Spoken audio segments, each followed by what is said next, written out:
Joining us live now from Canberra, the NDIS and Government Services Minister Bill Shorten. Bill, good to see you. Thanks for your time as always. We'll start off with the economy. There is going to be a shock today, it seems likely, with the RBA again to raise interest rates. Is that a sign your policies are not working? No, it's a sign that the Reserve Bank's trying to do what it thinks should be dealt with inflation. The reality is that if the Reserve Bank, which is independent, makes this decision, that is going to be incredibly painful for millions of Australians who are paying their mortgages off. I understand the Reserve Bank's motivated to try and reduce inflation, but, you know, I see a lot of commentators sort of baying for more and more increases to the cash rate. I think some of the people who are calling for more and more increases to the cash rate, some of the commentators, really don't understand the harm they're causing. The mortgage holders aren't the people driving inflation.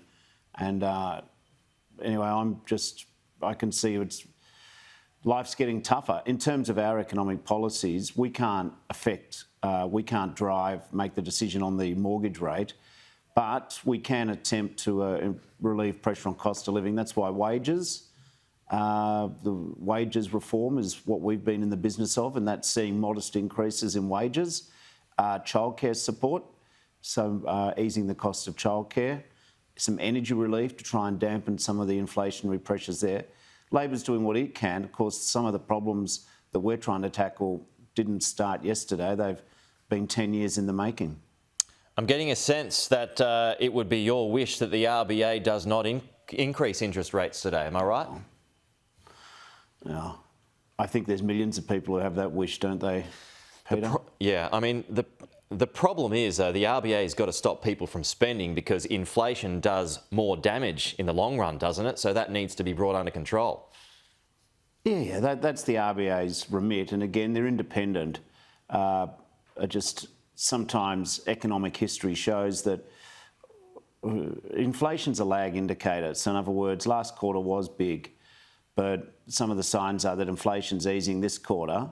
So if the Reserve Bank increases mortgage rates in the future to deal with something which is already coming down in the past, it could cause pain. I mean, it's a tough question, but mortgage holders, they go to work, they pay their taxes, they're delivering the productive part of the economy, and 8 increases is massive already. When people borrow money and they apply for a loan from the bank has APRA guidelines where they look at not only what a person can pay at the time of the loan, but if there's an increase of 2 to 3% above what it is at the moment that people are getting loans. So they look at their capacity to pay an extra 3%.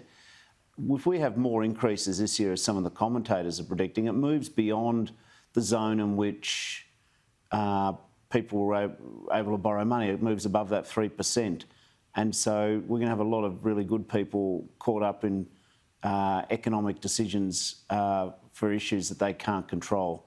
And so I am mindful of the pain, but Labor's doing what it can with the levers that we have, and that's why modest wage rises, childcare support, dampening the pressure of energy price increases, cheaper medicine, they're all things which do assist the economy and assist, most importantly, people's wallets and their bank accounts. Okay, something out of your control, Lydia Thorpe. She's out of the Greens now independent. But how much of a problem could she be for your government?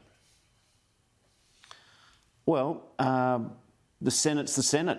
Australians have elected a large crossbench already, so we'll deal with who we've got to deal with to pass our laws and to act in the best interest of Australians.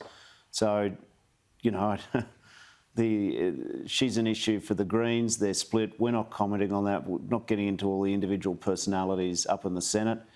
I work in the House of Reps. I find the Senate not easy to understand on a good day. Could she derail your Yes campaign for The Voice, though? No, I sincerely hope not. That's about including recognising first Australians in our Constitution.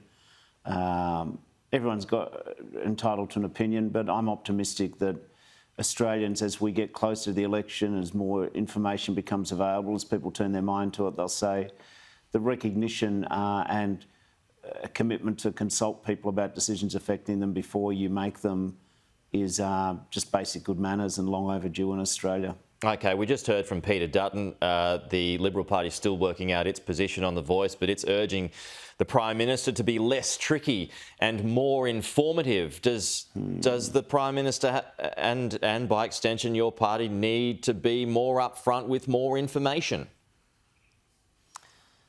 There's plenty of information out there already, and more information will be provided as we get closer to the referendum. But I think that, haven't we all been in a sort of a negotiation with someone who always has another question? No matter what information you provide, the person who you're negotiating with says, I need a bit more time, I need a bit more information. I do wonder if Mr Dutton's just putting up a sort of a wall of noise about more questions. I don't know if he's fair dinkum about ever supporting the Voice. And so I hope he is. He's attending the meetings of the referendum working group. I hope that this constant request for more information is not just an excuse to run down the clock and sow dissension. We'll have to wait and see. All right, Bill Shorten, appreciate it. We'll talk to you again next week.